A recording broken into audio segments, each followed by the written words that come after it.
Hello, everyone's Vince singing again, and welcome back to my critiquing of Jeff the Killer 2015. It's been literally 2 years since the last time I've even covered this, and I apologize for not doing that. I also apologize for not uploading any videos recently.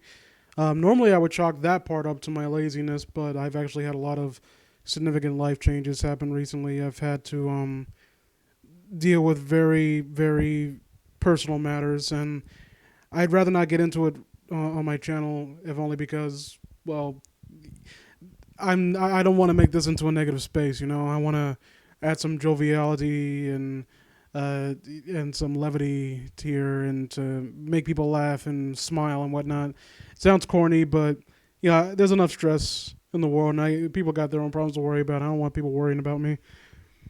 So let's get right back into it. This is, I guess, segment 4 of Jeff the Killer 2015, Have Some Compassion. I'm contemplating covering the extended version, which apparently irons out some of the issues that I've had with the story in terms of its pacing. Although I'm not sure if I'm too big on that, if only because, look, I don't want to be that guy. I don't want to constantly shit on someone. I don't want to personally attack one singular author. Even people who legitimately did in the past piss me off, like Mr. Angry Dog. The only exception I would guess is JC Hyena. That's because he does erotic role play with 14-year-olds, and I have a problem with that. And if I find, I'm not gonna get too much into that. But Kelling Bannings, if that remember his name right, his writing style is, I don't know if it's necessarily his writing style. It feels very long-winded, and it's hard to get invested in anything. And you can tell this is someone who's trying desperately to get you invested, but a lot of it comes off as show don't tell, and it rings hollow. But we're going to get into that as we get on. This is segment 4, Absent Compassion. Jeff and Leo didn't hear from their parents for the rest of that day. They remained in their rooms late into the night, and finally came out to eat after they were sure their folks had went to bed. Leo said that he felt relieved about that, but Jeff had a sinking feeling that the worst was yet to come. Jeff was correct.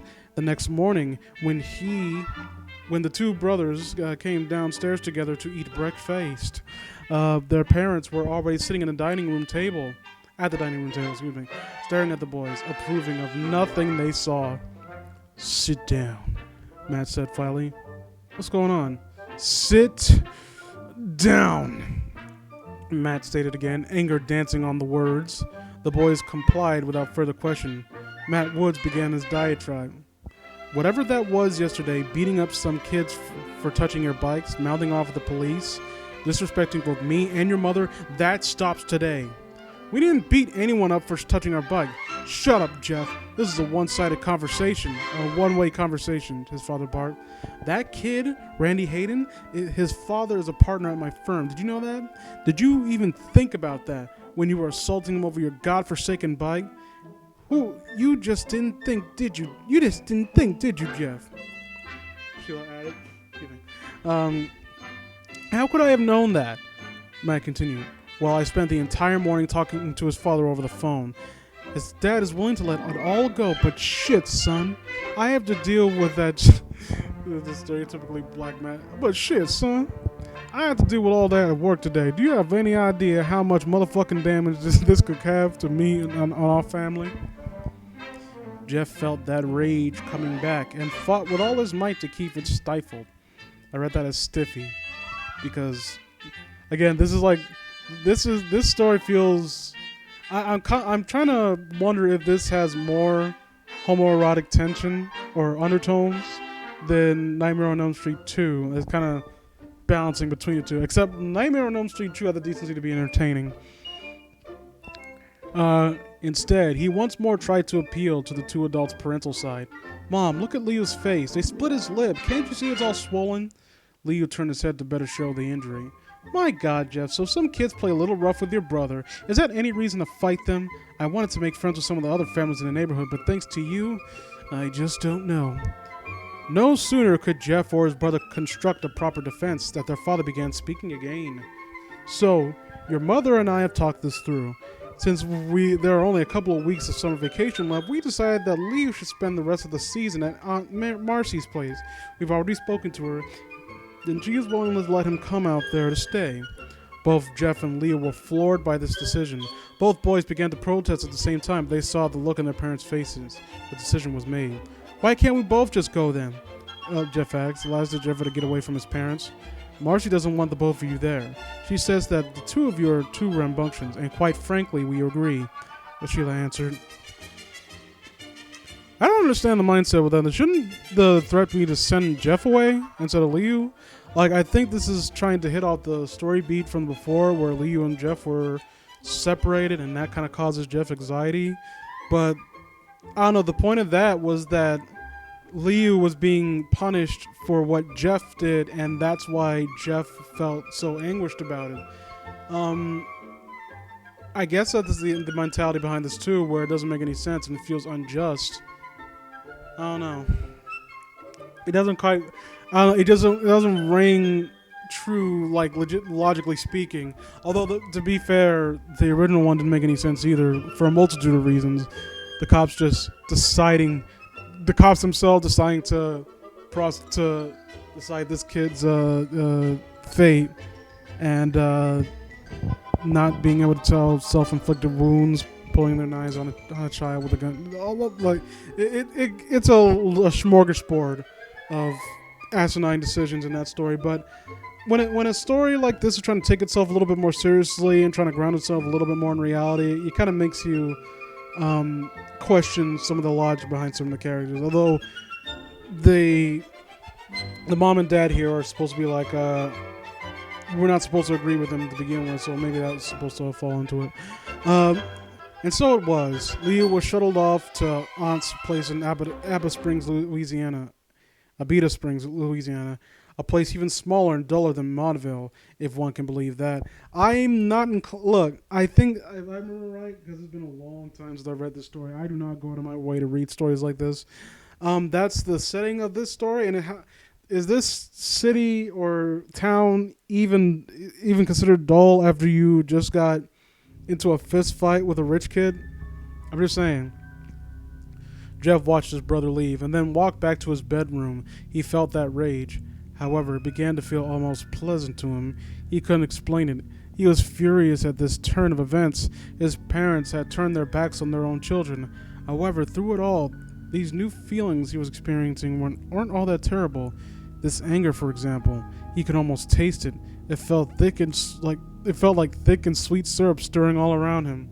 Of course, he knew the extra ingredient that would complete that flavor, the satisfying joy he'd felt when he had Randy and his fees on the roads that day prior, that perfectly mixed with the anger to create some intoxicating product that Jeff almost craved now. He fell asleep lying on his bed thinking about that syrup, that thick viscous, that syrup, that thick viscous that seemed to, that syrup, that thick viscous. Viscous is a descriptive term. It's not a, okay, whatever. That seemed to work its way into his very fabric of his soul. He wanted it, yet he knew that it was destructive and that nothing good would come from sampling again. Okay, I could, if I were an immature man from Britainland who happens to, just run a creepypasta channel, if I were an immature child like that hypothetical person, I would lay into this for its unintentional homoerotic undertones, but I'm a mature adult, so I will not bring it up. I will not poke fun at it, how it is incredibly embarrassing and it's more laughable than it is creepy. I will not laugh at this because, for being a poor attempt at humor and coming off as incredibly homoerotic. So I'm just going to move on, like the mature adult that I am. Only a juvenile non-American would find this funny. Several days passed and tensions were high between Jeff and his parents. Without Leo around, there was nothing for him to do except sit in his room and play video games.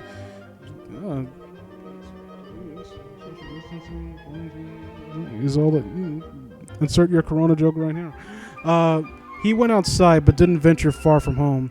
He knew if Randy and his goons showed up again, it would likely result in another fight. For a few days that worked well, and Jeff believed that he could get through this. However, his mother changed all of that the day...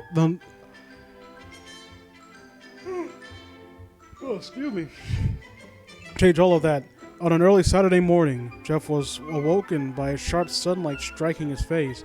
He heard his mother humming, something that she rarely did. Even in his half-sleeping state, he knew that humming was forced. She was trying to wake him up, and figured the added sunlight would get things there faster.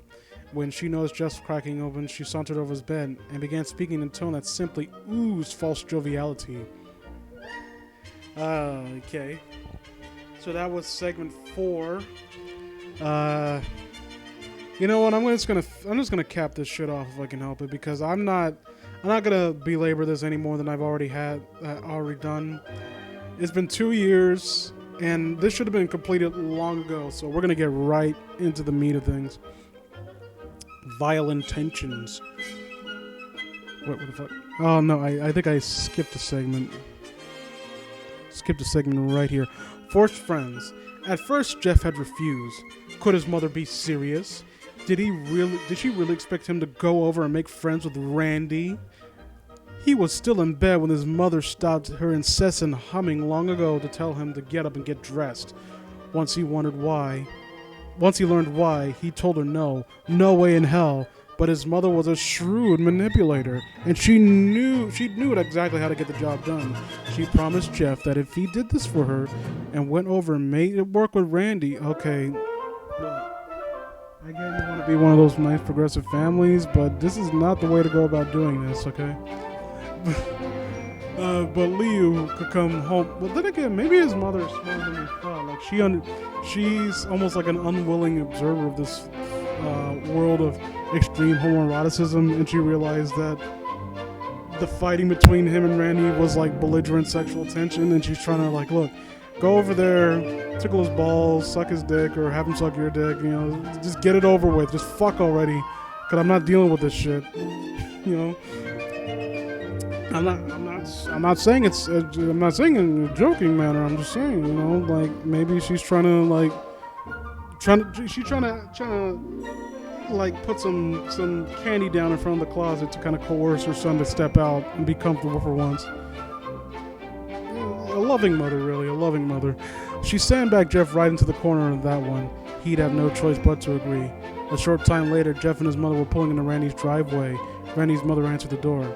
You must be Jeff, she greeted. Jeff smiled wanly and confirmed that was, in fact, who he was.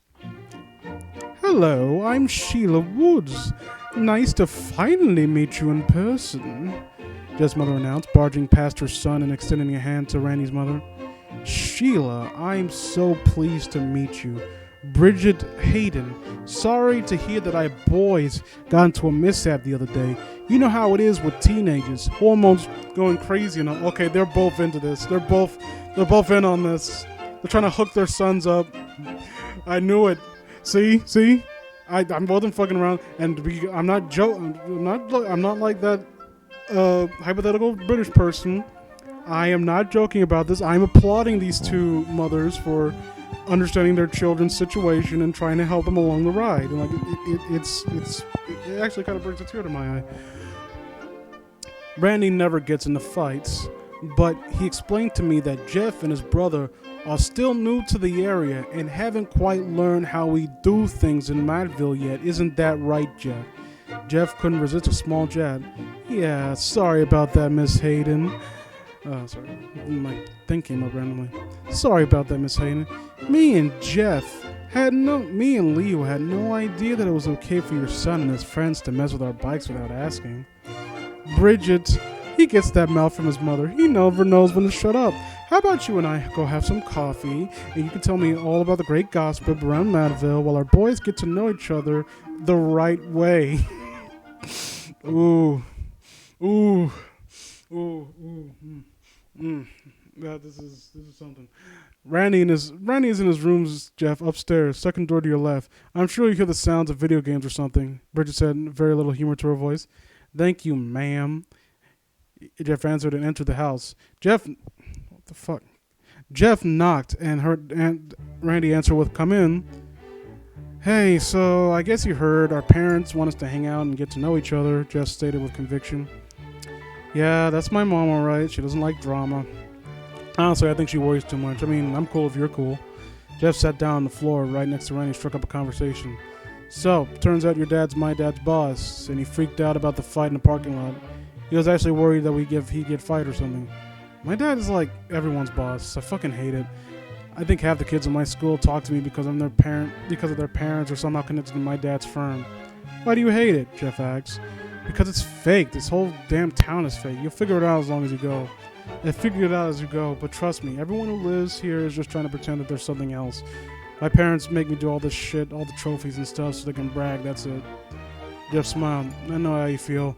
My dad had me in a boxing class years ago because some coworker of his brother had a brother that worked in the place or something. As soon as the guy quit, though, I was out of the gym the next week."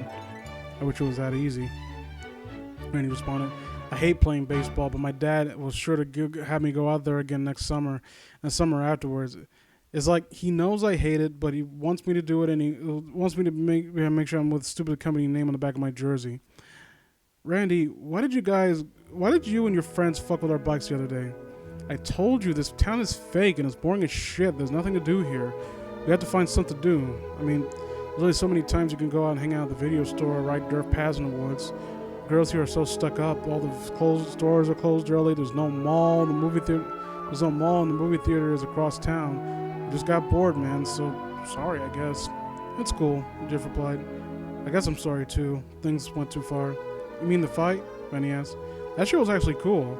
Those guys, Keith and Troy, they they just leech off of me because of my dad. They just leech on because of my dad. It's like I told you. I'm pretty sure their parents make them hang out with me." Okay, now I did listen. I know what happens later on, and I did listen to the back creepypasta reading of this story, and this is the point where, had they kind of kept along with this idea where Randy is just kind of like playing a part and like acting like basically like a bully just because it's something to do, it would have made this story a little bit more interesting. It would have added an interesting dynamic of him and Randy become friends, and maybe Troy and Keith are actually bullies that kind of coerce Randy and kind of are like the devils on his shoulder trying to prod him into doing things that he knows that he shouldn't be doing. If that were the case, it would have been a little bit more interesting. Maybe have a thing where Randy comes and visits Jeff in the hospital, and or something like that. Something to make it a little bit more interesting. Or maybe Randy. Okay, I'll save this idea for when we actually get to that segment. But I think it will work. I really do. So let's keep going. Jeff soon forgot that was a mandatory arrangement. He had started to find himself liking Randy. Sure, their first encounter was a little sketchy, but he was coming around to the guy, finding that he wasn't so bad once his idiot friends were removed from the equation. After an hour later, things took a new turn. Jeff heard the twin pops of two cars shutting in near unison, and then heard the engine start up. He dropped his video game controller and peered out of Randy's bedroom window just in time to see his mother and Randy's mother backing out the driveway. "Our parents are leaving," Jeff said. "It's about time. I figured my mom would eventually talk your mom to go shopping or get coffee or something like that." Jeff heard Randy pause the game. Hey Jeff, come downstairs. I want to show you some cool stuff," Randy invited, and Jeff followed. Randy led Jeff out to the garage. It was hot in there, with the main door shut. The garage was well kept, though, and Jeff observed stacks of magazines underneath the workbench, as well as tools and various other utility items stacked about.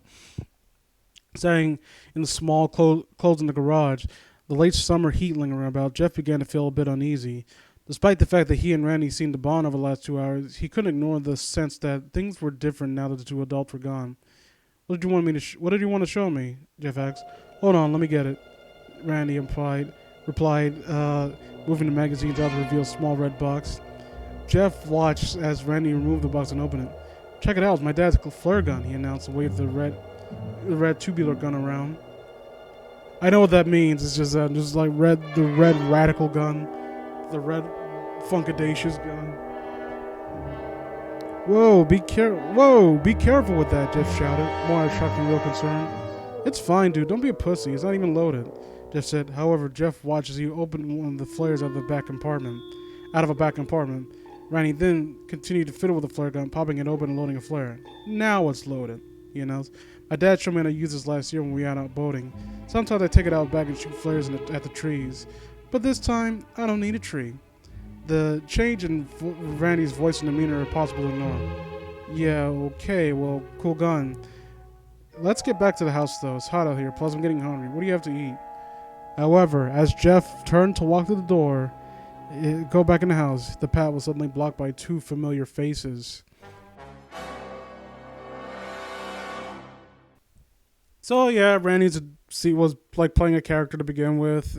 Well, he was really acting up, being a nice guy to Jeff, which immediately dissolves any tension for me because it makes like we've gone into the realm of Stephen King like generic bullies here, and there's a reason why people kind of mock him for that trope. Is because it's always so over the top that I don't know, at some point there's a way that King writes it to where there's a lot of he makes a character like the main character that's being bullied likable enough to where you're afraid for their safety. Jeff already demonstrated that well, for one, like that one little line right there. Let's go back and read it, where Randy's waving a flare gun in front of his face, and it says that he was more shocked than concerned, and you could chalk that up to just him assuming that Randy is just messing around and not really trying to threaten him, but it kind of, to me, subconsciously goes into the idea that Jeff is basically a Gary Stu, and these people do not pose any significant threat to him. If Randy had been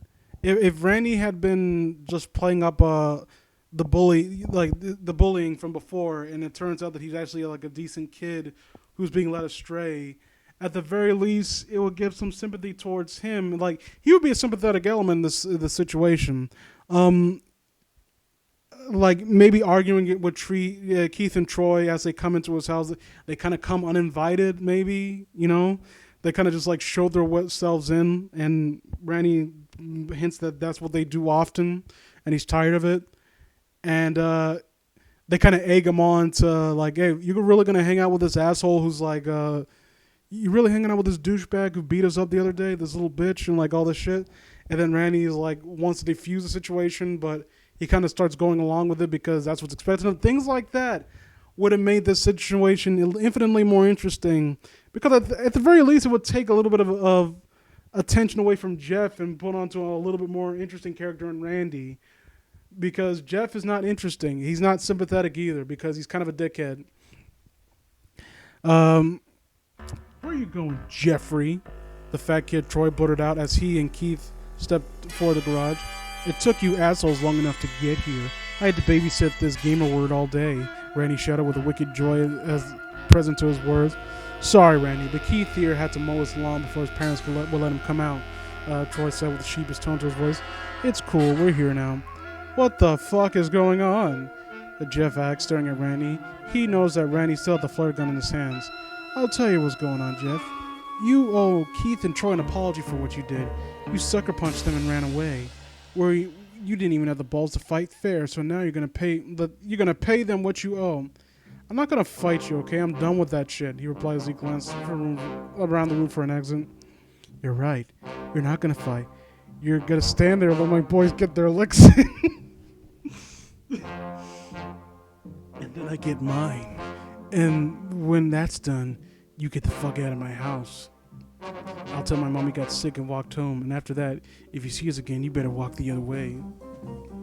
I can't help but wonder, like, okay, his mom assumed that this would be a romantic outing, and Randy's not about that shit. He's one of those guys where he pumps him and dumps him. Like, he does not give a fuck. He's not into romance. Like, look, the most red-pilled gay man in the history of the world. Like, look, bitch. You're gonna get on your knees and you're gonna slob this knob. You're gonna like it, then you're gonna get the fuck out. Like, monogamous relationships. No, and I even got my boys here. You're gonna you're gonna suck their sausages too. Why not? I don't know if you did this on purpose. Like I don't know anything about Kelling or whatever banning. I don't know if all of his stories are like this, where there's like some unintentional undertones here.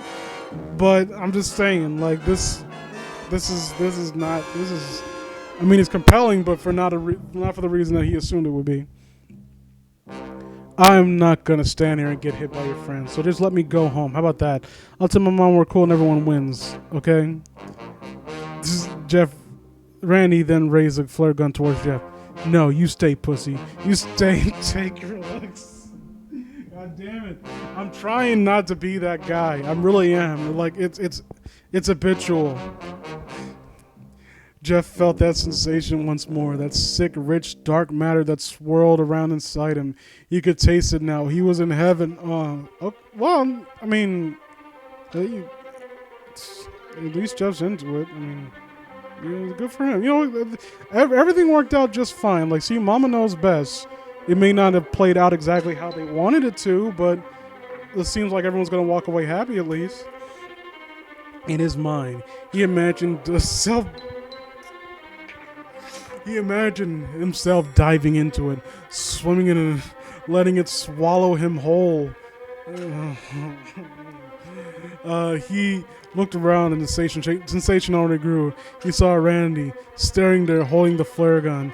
It was limp in his hands though, and the hammer not cocked back. He knew that Randy had no intention of firing it. He looked over at Keith, skinny and pathetic, a kid born to follow. Troy, fat and sweaty, breathing heavy from his walk over, and of course, in the middle of it all, Jeff himself. He felt that pleasure begin to mix with rage, forming that perfect product. He tried to avoid sampling it. He knew that only regret could come from indulging it. Look, Jeff, you can't keep doing this to yourself, man. You gotta just admit to who you are. This is a part of you. You shouldn't shy away from it. Society may frown upon you, but you'll be happier acknowledging that this is, in fact, a part of who you are. Come on, man. It's 2020. Like, it's all good now. Like, society ain't like it used to be. You don't have to be in the shadows anymore. You don't have to conceal this part of yourself. However, when it was placed so close, with the aroma and the promise of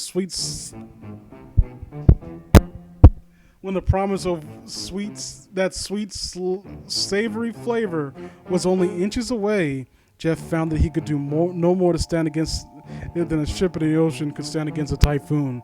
Jeff began to smile. Why are you smiling at me? You gamer word for me or something? Well, queer isn't. I don't know. Queer is not that much of a slur. It depends on what context is being used. Why are you swearing at me? You queer for me or something? Randy asked, a slight nervous tinge to his voice. Am I smiling, Randy? I guess it's because I'm having so much fun, Jeff announced, suddenly lunged towards the unprepared kid holding a flare gun. Jeff struck Randy once in the nose. Randy's arms dropped, yet he still kept hold of the flare gun. Jeff, without even needing to look, realized that Troy and Keith had actually taken a step back instead of advancing as they should have. Jeff delivered a strong blow to Randy's jaw, causing the boy to drop the box to the floor. It dropped to the floor. I read drop, and for some reason, box came, like some weird thing. Drop box. I don't know what was wrong with my brain. Jeff turned his attention to Troy and Keith, the two tough kids that yet to actually make a move in this direction. Troy actually backed up and stole over a stack of magazines that Randy had moved earlier. Jeff took his opportunity to step forward and once again introducing Troy's round belly to his fists. Troy tried to stay on his feet, but Jeff's punches combined with the stumble over the magazines caused Troy to fall back, landing hard and striking his head on the concrete slab that was a garage floor. Keith was actually trying to back away. Look,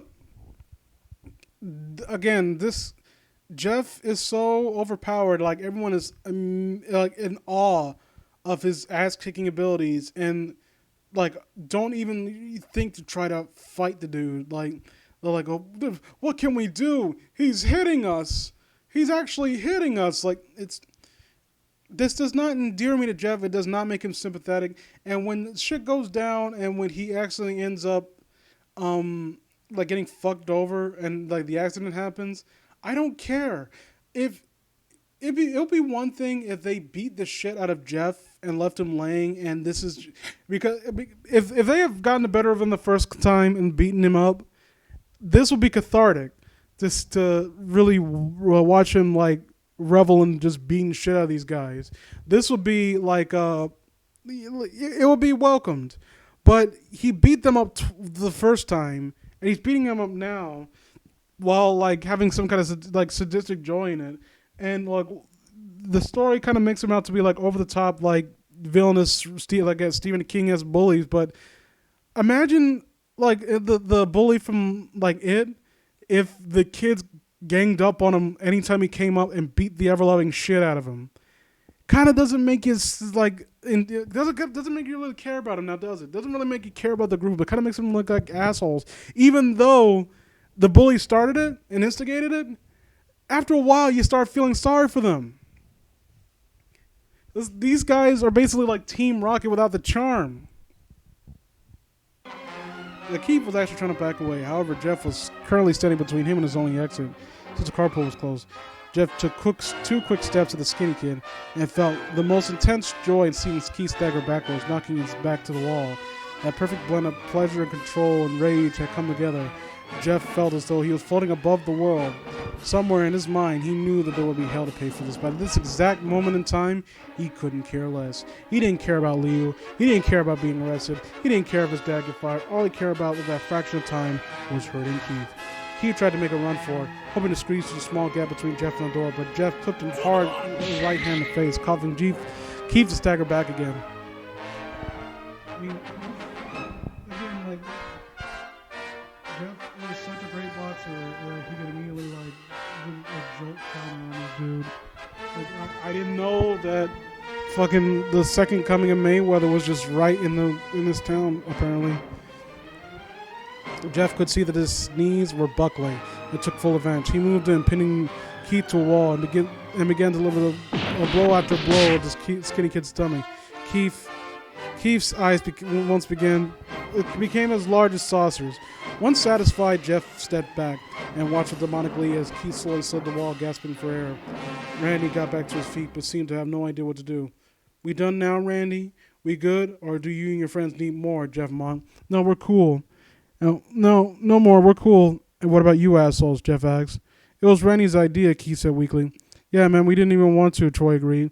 The debate may have continued, but the sound of returning cars broke the tension. "Oh shit, my mom's back!" Yeah, Randy shouted, the boy cracking in a humorous way. It seemed that the previous tough guy had all but shrink back into a scared child. Tough guy. "So, we'll just say that we were hanging out," Keith replied. "No, the fucking flare gun, and she found out I messed with it, I'm screwed." "So put it back," Jeff suggested. The sensation of rage was fading again. He felt the control returning. "Yeah, grab the magazines, please," Randy begged. Jeff found that he had rather liked that tone, that begging, whip dog mentality. Okay, so Jeff is, he's a power bottom. Good for him. Jeff was paying no attention to Randy. He was down on the floor, calmly gathering the magazines. He didn't really care if Randy got into trouble or not. However, if his mother returned and found trouble, he feared that Leo might not be able to return home as promised. Everything else that happened in a flash, everything else happened in a flash, both literally and figuratively. Randy, now in a panic over the trouble he'd be in if he was caught playing with a flare gun, began to sweat. As his hands frantically clawed over the flare gun, his thumbs pushed the hammer back unintentionally. He didn't even notice the gun was cocked. He was turning it over in his hands, trying to quickly disarm it. He then heard the sound of keys in the front door. He knew he only had seconds to hide it. Everything else happened in slow motion. The gun slipped from Randy's sweaty hands as he attempted to rotate it once more. He saw it fall on the floor, seeming to float on the ground rather than fall. Jeff was busy stacking the magazines, only in time to register Randy's shocked gasp. He turned to look over the boy's direction just in time to see a bright red flare gun hit the floor. The gun discharged, launching a speeding ball of fire directly into Jeff's face. Jeff felt the hot flash of heat and pain sear into the left side of his face. After the initial registry of agony, there was no more thinking. Jeff began to scream, clutching the left side of his face and rolling around on the floor. For a while, he forgot everything. He just was plunged into that dark, rich spirit once more, that rage almost serving to dull the pain. When he finally did come to a stable level of alertness, he realized he was in a hospital room. Half of his face was bandaged, so he knew that much. He wanted to open his eyes and speak, let his family know he was awake, but the drugs had a firm hold. He was awake, but not quite functioning. He could hear several voices, though. Okay, that's the end of that segment. And the idea I had was basically this.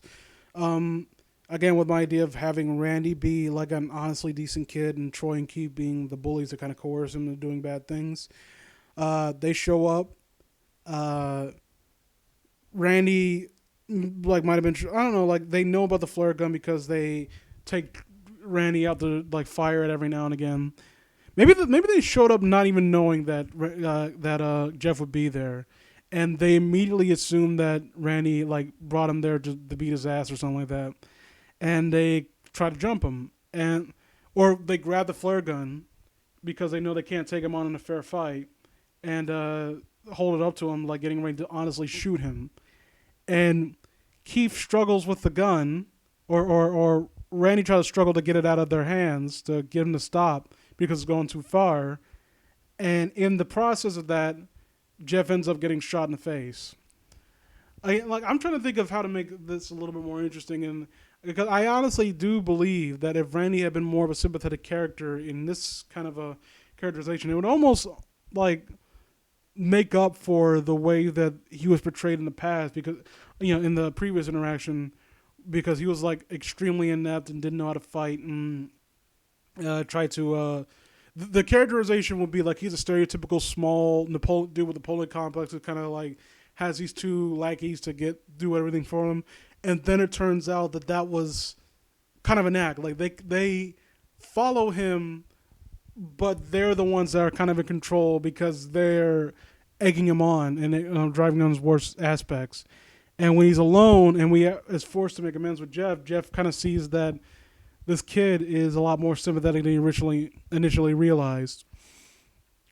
Because apparently this ties into some aspects of the expanded version or spin-offs of this story where the father of Randy, I think, is a police officer or whatever, or something like that, where later on it turns out that there's more to it than they assume, or Randy wrote a book about it or something. I can't really quite remember.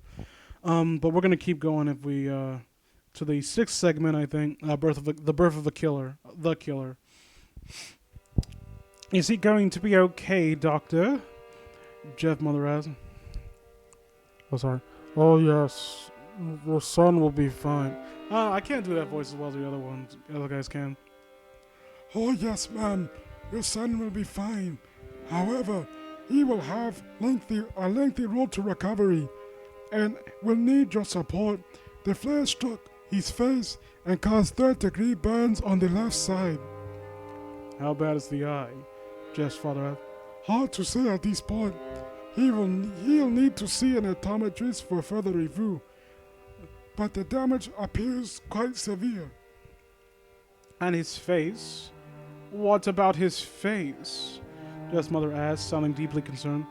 Well, we were able to clean and treat the injury in time, so you have no concern for infection or anything of that matter.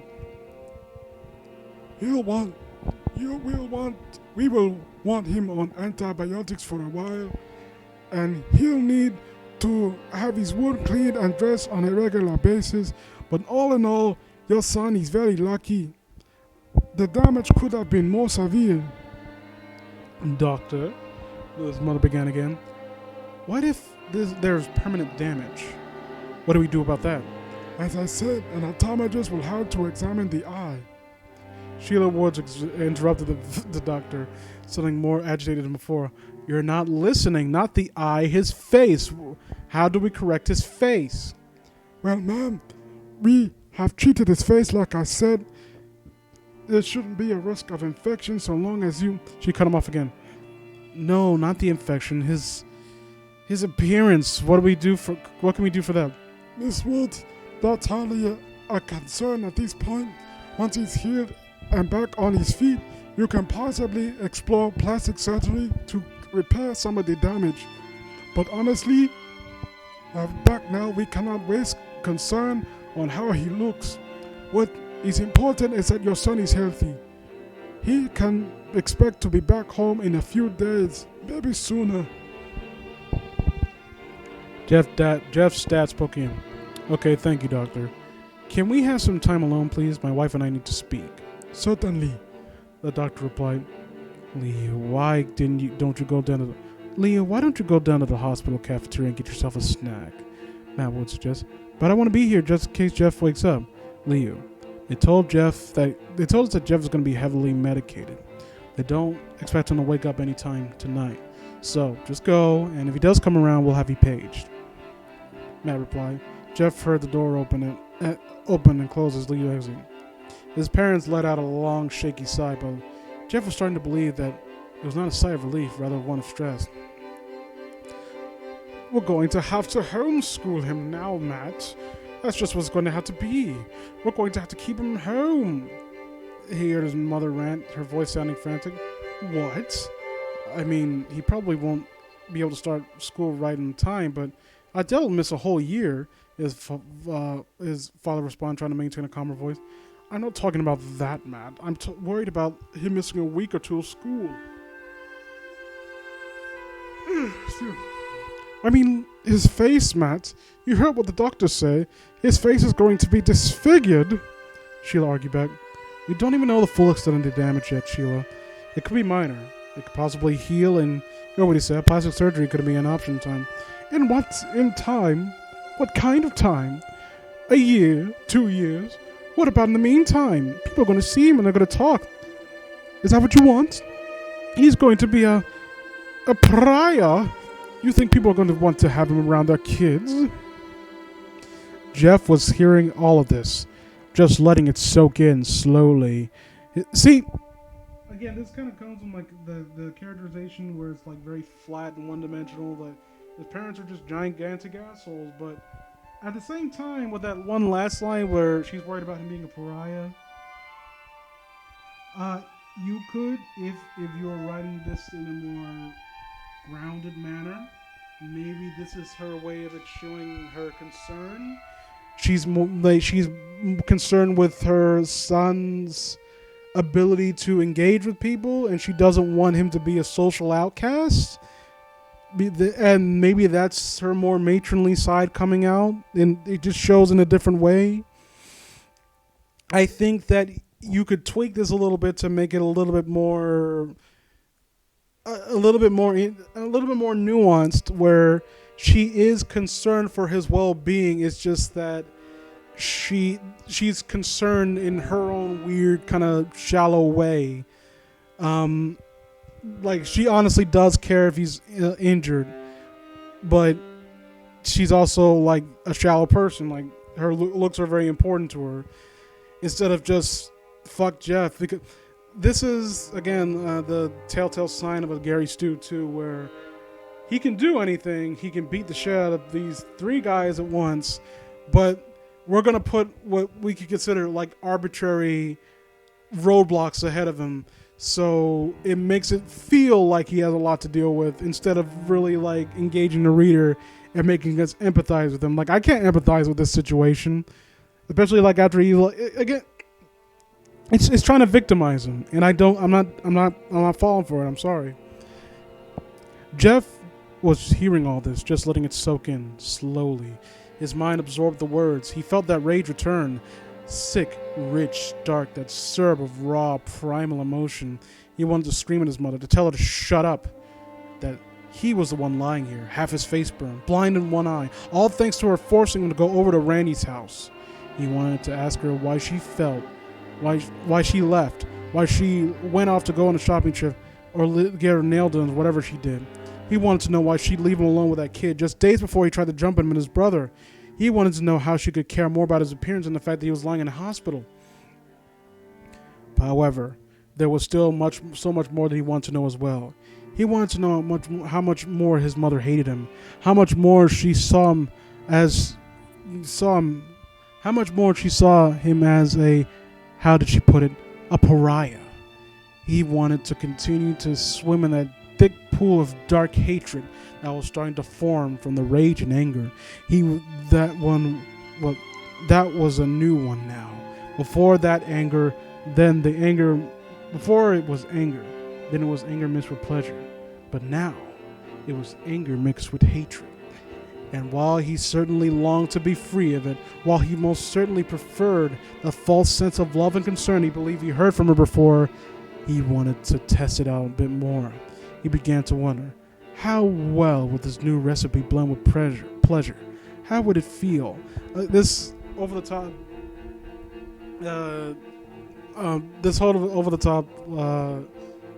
metaphorical nonsense going on. Again, I'm trying to really understand his thought process on the most basic level. Like,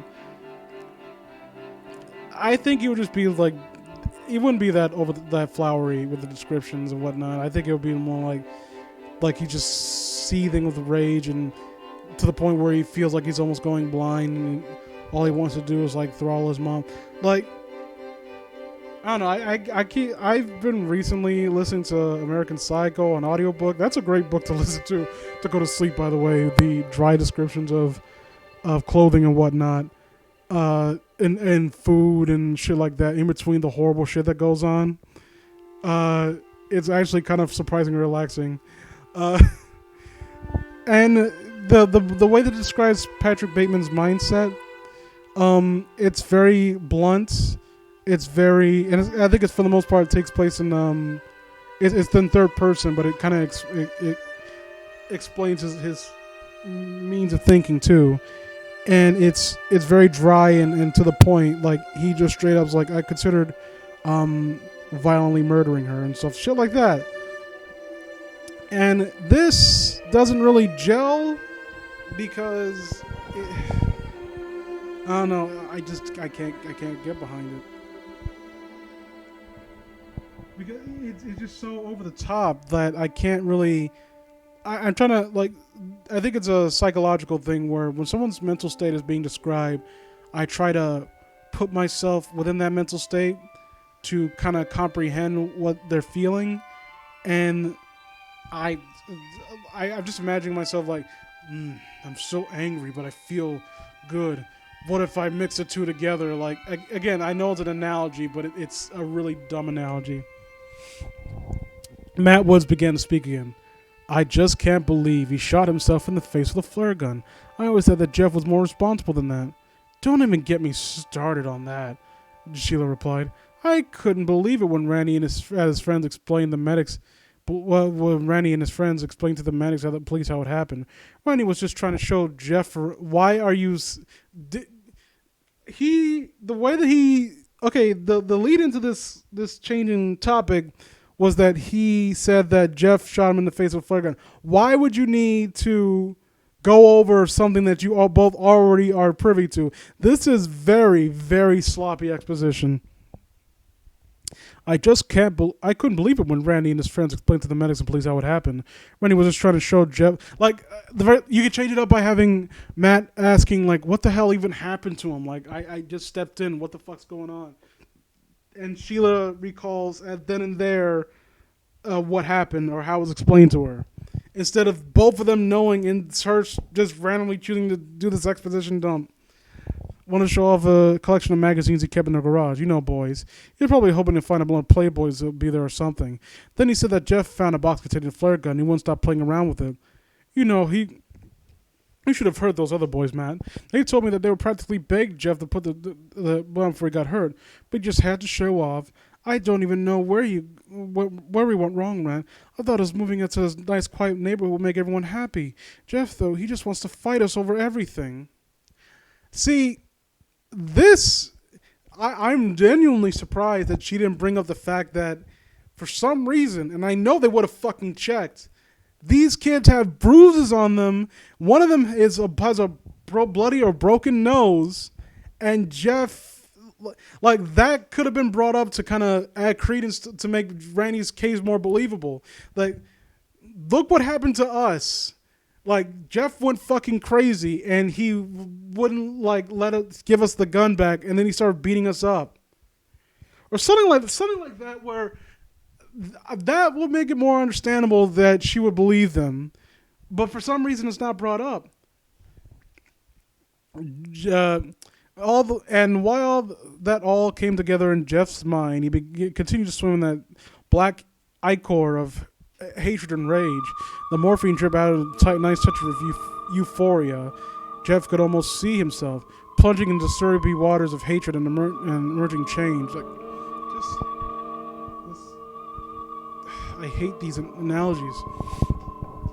Each drip brought him so much twisted pleasure, and when he finally understood this, he could sample the pleasure now, not because he was enjoying what was happening, but because he knew he could enjoy what was to come.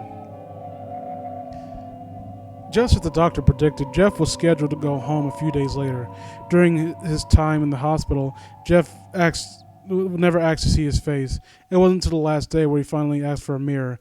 The nurse came to change his bandages, as was the routine. She was a pleasant woman. She spoke to him, asked him how he was doing. He enjoyed her visits. On the final day, she arrived with a clean and dressed his face, and he asked to see himself. "Oh, you're sure, sweetheart? Would you like me to call on your parents first?" She asked. "No, thank you," Jeff replied. "I think I want to see for myself, without them standing over me." "I understand," she replied honestly, without a hint of pretension. Once the bandages were off, she handed him a small mirror. "Would you like me to step out of the room?" Jeff ignored her and looked at himself, taking stock of the damage. Sure enough, his face was a mess, the entire left side at least. The flare struck him traveling upwards and burned a scar into his left cheek and extended to his eye. At first glance, it looked like he was smiling on that side. The scar was still red, and burn tissue spread out on either side. Once it arrived at the eye, the news did not get any better. His eye was white, just a lifeless bulb plugged into his face. He closed his eye, and he could see nothing from his left eye at all. But he closed his right eye, and he could see nothing from his left eye at all. Okay, let's read that. The scar continued up his forehead. The damage was less severe, however. His hair on the left side, his hair was bare enough, leaving a few strands here and there. "Sorry, sweetie, but I had to put the bandages back on," she told him. Jeff smiled. "It's okay. There'll be plenty of time to admire myself later." And that was the last part. And I think I'm kind of going hard when it comes to the analogies, and I know it's one of those things where, like, can I do better? And I'm fairly certain I could, and I'm a shit writer myself. But I don't know, when you wrap it up in that kind of overly flowery language, like I find the topic of serial killers and people with like extreme mental disorders and whatnot, I find it fascinating. And whenever I read stories that kind of have to put themselves into that state of mind, I prefer reading it. I prefer with the narration or the narrative structure is in such a way that I can put myself in their shoes, and kind of like really drink in the tension in the story as we, like, characters are watching around, not knowing that this person's a lunatic, but we know. That's one of the reasons why I like American Psycho so much. But, besides being a very sharp critique of hyper commercialism and that kind of yuppie culture. Here it's cloaked in this flowery language, and it's so over the top, and I can't jive with it. I keep repeating myself, but I hammer that point home. I think more blunt, straightforward language would have been more appropriate here, where Jeff, maybe when the nurse comes to the room, Jeff is being really sweet to her, being very nice, and his inner monologue is basically saying, like, what was his name? That serial killer, it's a Crump or something like that.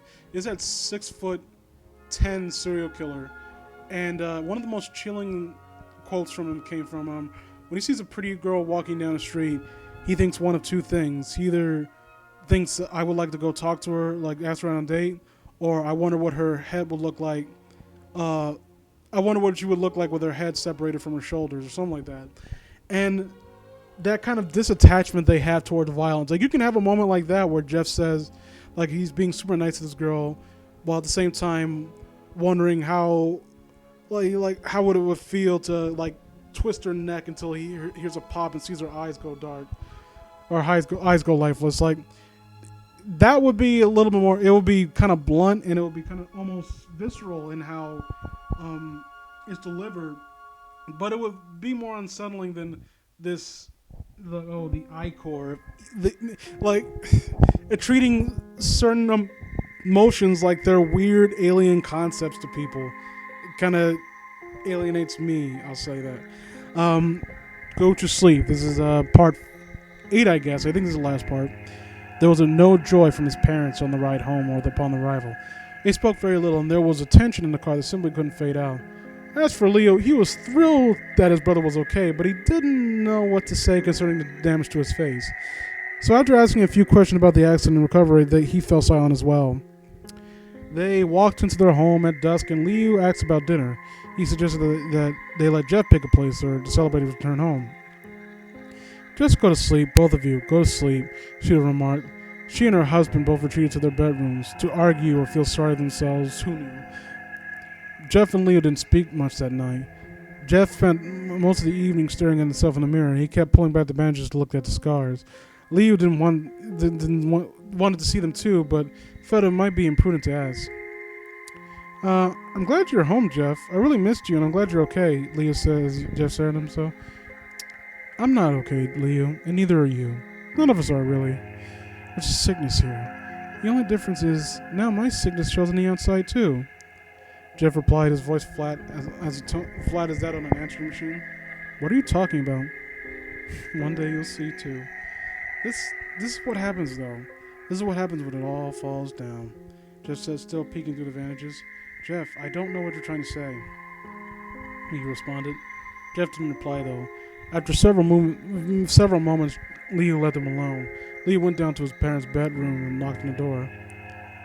Yes, what is it? His mother asked. Mom, I think Jeff is acting weird. You may want to come talk to him. Go away, Leo. Leave your mother alone, his father's voice answered. Leo, being young, had no other idea, so he returned to his own bedroom. He didn't know that those would be the last words he would ever hear his parents speak to him. That night, Sheila and Matt Woods awoke together, both being light sleepers, and it took a little for them to bring them out of slumber. A sudden removal of their blanket that they would snatch off the bed did the trick just fine. They awoke to see a small light coming from the half bed that was situated in their master bedroom. The door was cracked only slightly, and the light source was weak. They could make out a human shape standing over their bed, though. What is going on? As their vision came into focus, they realized that their son was standing before them. Matt reached over and flipped on the lamp next to them. Jeff was standing there, his bandages off, his disfigured face beaming down at them. A long kitchen knife clutched his right hand. What are you doing, son? Matt asked, his mind still trying to shake out the cobwebs of sleep. He's got a knife! Sheila screamed, grabbing her husband's arm. Matt kept his composure, though. Sheila, it's probably the painkillers. He likely got up and got disoriented. Relax, for Christ's sake. Jeff tilted his head to the one side, still not speaking. He eyed hard his father, slowly bringing the knife up, ensuring that he saw it as well. Son, what are you doing? Scaring you. Jeff replied with no emotion to his voice. Matt, do something. Okay, son, I realize you've been through a lot, but you need to go back to bed. I'm going to call the doctor in the morning. And Jeff moved quickly across his father's side of the bed, his head moving about, alternating between normal-looking young man and the deformed ghoul that had been lurking in the shadows. Okay, son, you've scared me. Is that what you wanted? Matt asked, trying to adjust to the middle of the bed to put some distance between him and his son. Good. Now I can start hurting you. Jeff spoke again with no emotion. His father had no time to utter a single syllable, most likely to ask another question to try and reason with his son. Jeff, however, gave him time to do no more of that. That's really awkward phrasing. He lunged into the bed, driving a knife into his father's stomach. Matt attempted to defend off Jeff, but the wound to his midsection rendered him in shock, and his arms fell to his side. Jeff heard his mother screaming, pain in her mind. He wanted to finish his father first. Moving the knife, Jeff stabbed to his stomach 3 more times quickly. His father gasped and called for blood. His body jerked and twitched each time the knife found his mark. The third time, Matt Wood stood still. Sheila backed up against the headboard of his bed, of the bed, excuse me. She wanted to climb down to make a run for it, but she balled herself into the end board on the end of the table. Her frantic state of terror and confusion, she couldn't figure out to do something as simple as dismount a bed. Jeff, why are you doing this to us? Randy started that. Randy started it. You must have known that, but you ignored it. Liu had a busted lip. You must have seen that, but you ignored it. I was shot in the face with a flare gun, but you believe Randy. Why? So why couldn't you fit in? So you could fit in? Excuse me. Randy, Jeff asked in a low, almost growling voice. No, baby, I believed you. It was just your father's job and we're new here. Oh, God, Jeff, please. Tell me about school, Mom. Tell me how you didn't want to send me out to public because of my face. Tell me how none of the other kids would be my friend and how the parents would want me to be, none of the parents would be yours. Tell me about it, Mom. Tell me how nice it's going to be you homeschooling me. Jeff, please. I was just stressed. I was worried about you. That's all. Please, I love you. Oh, fuck. Oh, shit. Did it freeze? God damn it. Oh, Opera. You suck. Why do I still use this? Mom, I think you should take your own advice. You know, what you told Leo when we got home tonight. He wanted to do something nice to welcome me home. You remember what he told us to do instead? Jeff asked. He now crawled over his cowering mother on the bed. What did I say? She asked, the question coming out in barely a whisper. Go to sleep. Jeff snarled, and he drove the knife into his mother's chest. He stabbed her over and over again, and as he did, he finally found that perfect recipe, a heavenly blend, that rage and hate and pleasure all mixed into a perfect formula. And for a while, Jeff became lost in it all. Jeff opened his brother's bedroom doors, not surprised to find his brother asleep. He dozed off with headphones, so he slept through all the shouting. That was fine by Jeff. It was easier that Lee would not have to hear all that. Jeff sat down with his brother's bed and nudged him, sighing. It took a moment, but Leo finally opened his eyes and looked up. He removed his hair. I just realized that fucking meme, like, Leo, please come help. Oh my God, he's got earphones on. He can't hear us. Oh, Leo, go. Oh, he's killing me. Jeff, what are you talking about? Leo mumbled. Sorry, you're free now, Leo. He spoke softly. Jeff, what are you talking about? Leo mumbled, half asleep. We'll see you in the morning. I just wanted to let you know that I love you. You're my best friend. Remember that, okay? Thanks. I love you too. Now, let me get back to sleep, Leo replied, already dozing off again. Jeff smiled and stood up. As he left the room, he looked back at his sleeping brother one last time before he vanished into the night. Okay, that was dog shit. Okay.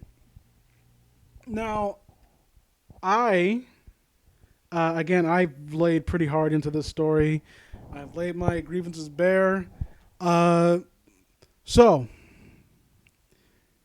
looking past all I've already said about this story, there is one problem that permeates it throughout. One major problem from beginning to end. This story is remarkably boring. It is impossible to invest in the tension of the story. It's the conflict of the story is that Jeff is moved into the new neighborhood. They get harangued by these 3 bully kids. That tension immediately flies out the window when it turns out that those kids are absolutely dog shit at fighting. Like, say what you want about the kids in the original story, at the very least, they posed a tangible threat. They had guns and knives and basically were like a mini militia and held an iron rule on the town. In that story, like, Randy was like some kind of drug warlord who fucking had a gang ring to force people to hand over their lunch money before, whenever they were waiting for the bus. At least that was something. Like, there was actually like something to believably give tension to the situation. And that fight between Jeff and Randy, despite how over the top and dumb and goofy it was, at the very least, there was some, there was something at stake, and you believe that Jeff could at any moment, like, he took some damage along the way, and he like was, you could tell he was probably like having to think on his feet and like trying to run and outrun and not get shot or stabbed or something like that. And he did get stabbed a few times. Even that story, as bad as it is, had more tension in it than this one, which is supposed to be an improvement on the original story. And the characterization of Jeff, and it went along with that idea where Jeff, for some reason, this day of all days, just spontaneously has a spark that kind of nudges him to being a killer.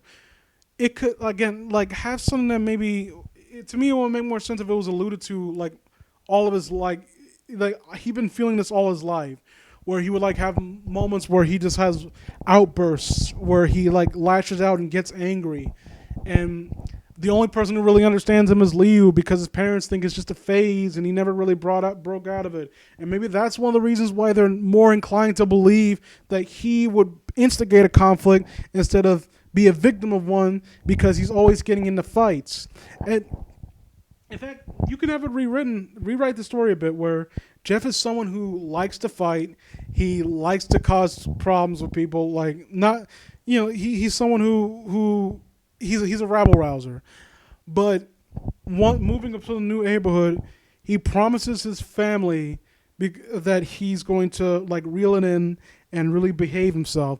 And that leads into his parents being disappointed in him when he gets into another fight. We sympathize with Jeff because we realize that it wasn't something that he called upon himself, and he was actually trying to defuse the situation when it was called upon him. And we get upset with him, like, we're sure his displeasure that his parents would believe the strangers over him, and at the same time, we would understand that they have a decent reason to believe that he's not being entirely truthful because of his past instances of violence. And that's why they're more inclined to believe these stranger kids, and not just because like, oh, that his kid is my dad's son or something like that. It goes out of your way to make you want these parents dead, and to me that does not make any sense. For, I don't know, like, where's the tension in the story if these people are so cartoonishly over the top, shallow, and manipulative that who cares if they die? Like, there's no tension in that. When a slasher film, like, Jeff the Killer is supposed to be like a slasher-esque character. A character like that, a slasher villain, when they make those kind of films, there's supposed to be some kind of catharsis. Unlikable characters end up getting killed by an unstoppable killer.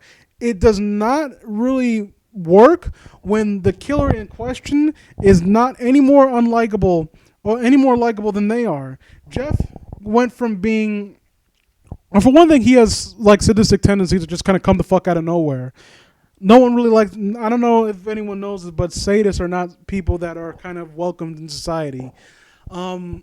So he has sadistic tendencies that kind of just randomly started creeping up. So that kind of kills a little bit of the investment you have in him as a person, as a character.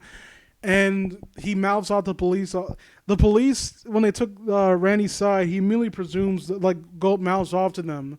And I understand, like, you would be frustrated in that segment, but there's a way to write around that to kind of, like, I think I made that complaint before, where I think if Jeff had prodded a little bit more to kind of get some answers or to try to argue his case, and they just wouldn't listen, then you have that moment where he just snaps and like starts to mouth off at them, and then it becomes a little bit awkward.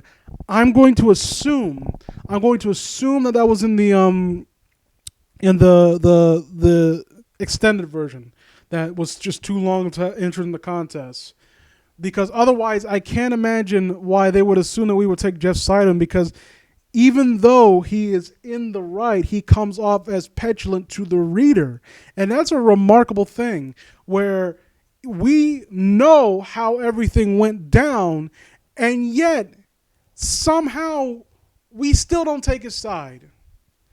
And the only explanation for that, in my opinion, is that he's just a Gary Stu. Jeff the Killer in this iteration is a major Gary Stu. And that's not even something that I would give to the original one. The original one was like an over-the-top, boring, nothing character until he decided to just snap and like become a murderer. But he had no characterization, and neither did this one. But you know what? Again, at least Jeff took some damage. At least there was some tension in that. If you cared about Jeff for God knows what reason in that story, like he had something to overcome. Here, there's none of that. He does not overcome anything. He gets he beats the shit out of these kids. A random incident gets something. He gets shot in the face with a flare gun, and then he decides to kill his family. And I keep having to bring this up, the extended version.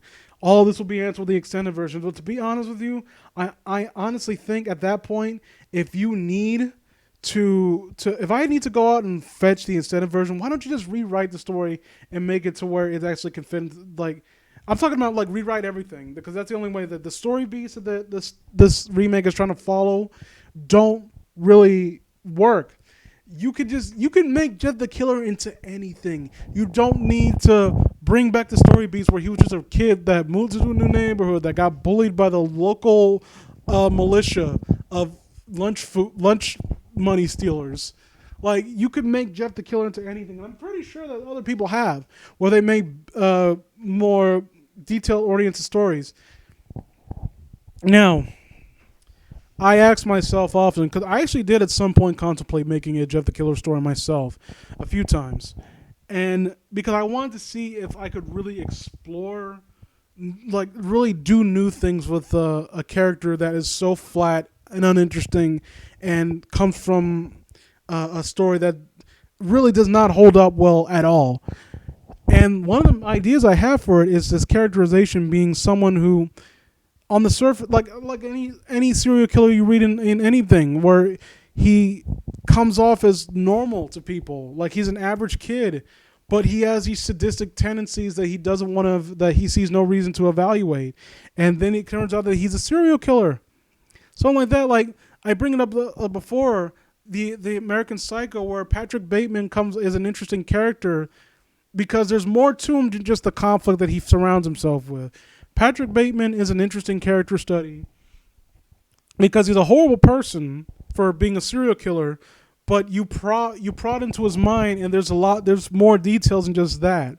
Like, we get to see how he views the world, and we really understand how much of a shallow, empty person he is. And in a weird way, we kind of have some odd sympathy or pity for the dude, because this is a person who is killing because he wants to be different from the world around him, where he's just another cog in a machine and no one will ever care about him.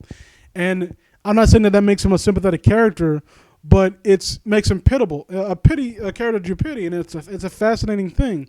Jeff the Killer here, they need to pry more into his psychology on this one, and his characterization is not interesting because it's just he's too reactionary. All this comes because it's like that stupid the fucking line from The Killing Joke. All it takes is one bad day. Jeff had one really bad day and he snapped and he decided to kill everybody. I know everyone jokes about Jeff the Killer basically being a Joker XP, but it really rings true here. Like, there's a lot that could be done. Like one of the things, like the idea I said before, where Jeff is actually he's not like a brooding dickhead nihilist that just wants to kill people because like the world is so dark and full of pain, man.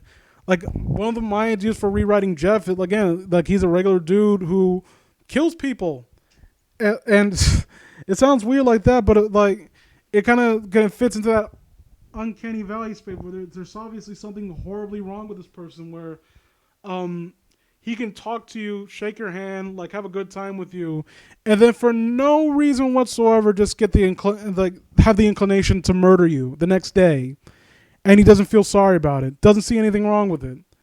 Like, again, prodding, like that would have been a little bit more horrifying. And again, you have the characterization of the other surrounding cast, where Randy had the potential to be interesting, where he like had Jeff come over and they were getting along, and it turns out, oh, Randy's actually a dickhead.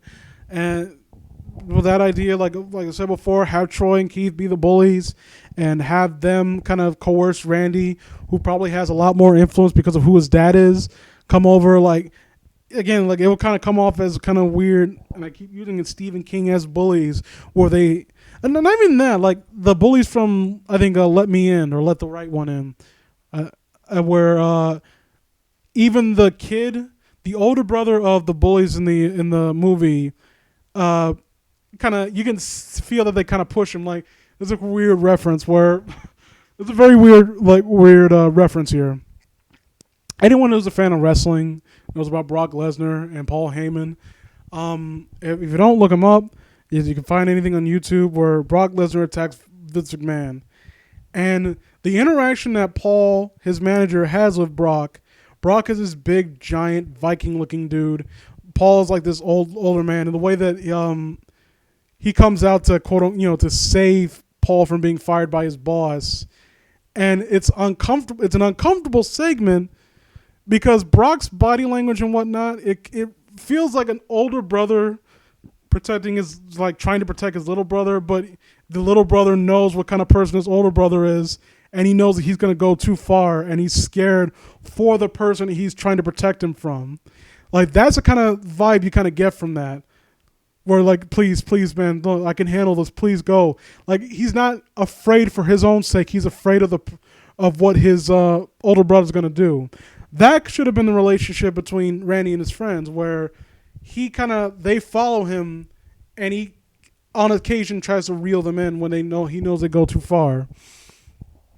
And then you have Matt and Sheila Woods, and I think that could have been redone to make them a little bit more sympathetic. Again, if this was grounded in some level of reality, you could have made it just so that they're uptight, they're tight-fisted, and they don't really trust their sons that much. Maybe go back into that idea where Jeff is a troublemaker or was a troublemaker that genuinely tried to change, and that adds a tragic element when he is put in a position where his old instincts come up and he has to defend himself, and it's held against him even though he didn't instigate it. And then you sympathize with the parents to some subconscious degree because all they want is for their son to stop being a provocateur, and they see it as him acting out again. Instead of they're just shallow, manipulative dickheads who just wanted to, I don't know, fuck my son, fuck this piece of shit. I hate my son, fuck him. Like, I'm glad he got shot in the face. It almost feels like they might as well just say it. So, before we cap this off, let me look how long this has been. This has been a very long record. Oh my fucking God, it's almost an hour and 30 minutes. Let's go into the comment section and really read what people have to say. There's some people that are praising it, understandable. No option to add this to narrations. That's someone just, I think, advertising their channel. Why do people hate this story? I think it's pretty good. Give it credit to people who made the story. And someone said it best. It's hated because it's long, boring, and basically the same story as the original, but longer. Jeff is boring as before. His parents are one-note cardboard cutout characters. Leo's once again more of a plot device than a character. Just flat out edgy. By all accounts, should have been deleted off the wiki like the original. You know, that raises a question I didn't even stop to consider. This story, much like I had this complaint long time ago when I was on Bad Creepypasta, and it was involving Jane the Killer, the real story. At what point do I read this? Am I supposed to be frightened or unnerved or horrified? There's nothing about this story that's even remotely scary. And that really stops to fascinate me because this really fascinates me because when you really think about it, that's one of the major shortcomings of Jeff the Killer as both a story and as a character, is that the emphasis is on this particular character, and there's nothing frightening about him besides the fact he's a serial killer. But that alone is not enough. There's no tension in the story. There's no tension in the story because you went out of your way to make the victims that he eventually kills out to be as unsympathetic as possible. So is this really a horror story? Like, and the fact that, again, like, even in the original one, and I hate to keep constantly harping on this, with that second fight at the party in the backyard, at the very least, you can argue that there's some tension there, and tension is is a more subtle form of like fear, I guess, where like these kids are shooting at him and like he's ducking, having to like run into the bathroom real quick, like basically like probably running on adrenaline. Like there's a real chance that he might actually die. His parents actually care about him to some degree, where they don't believe him at first, but they assume that Leo was telling the truth about instigating that fight, and Jeff and Leo don't argue against it because they. Well, Jeff doesn't argue against it because he had no way to demonstrate that he was in fact the victim in that circumstance when he came out of it more whole than the other kids he fought. One of them got stabbed and he came out fine. And it feels weird. It really does feel weird that I'm in this position right now that I am. I'm not even heaping praise or giving kudos to the original Jeff the Killer story. Like, well, at least they did this right. Because let me be clear, like objectively speaking, I don't want to. Cause Kay banning Kellum, if he on the off chance that for some reason he decides to sit down and listen to this like long, boring diatribes that I keep going on, I will say objectively, your story is better than the original. There's no two ways about it. I find it more boring and a little harder to get interested in, but I can't take away from that. Like, I don't think the story should be deleted from the wiki. However, the horror elements in this story are non-existent because you made the mistake of making your characters not characters. They're stereotypes. They're caricatures for us to want the killer to come in and sweep off the map. And that's not really all that interesting, Kellum. So, yeah, so that's basically all I have to say about that. I really did go on way too long about this. So, just tell me what you guys think about this story. Do you think it's good? Do you think it's like of actually decent quality, and maybe I'm just going over the top for the sake of it? And if you have any suggestions on how to improve the story, if you agree with me that it could have been better, by all means leave them in the comment section below. And as always, I invite the original author of the work to kind of come into the comments and either defend their work or explain some creative decisions. I'm contemplating reading the extended version, but I don't know. I'll think about it. I'll give it a once over, and if it actually looks interesting, I might read it for the channel. So I hope you guys enjoyed, and yeah, I'll see you another time. Stay tuned for more creepypasta related stuff or anything really. It feels good to be back.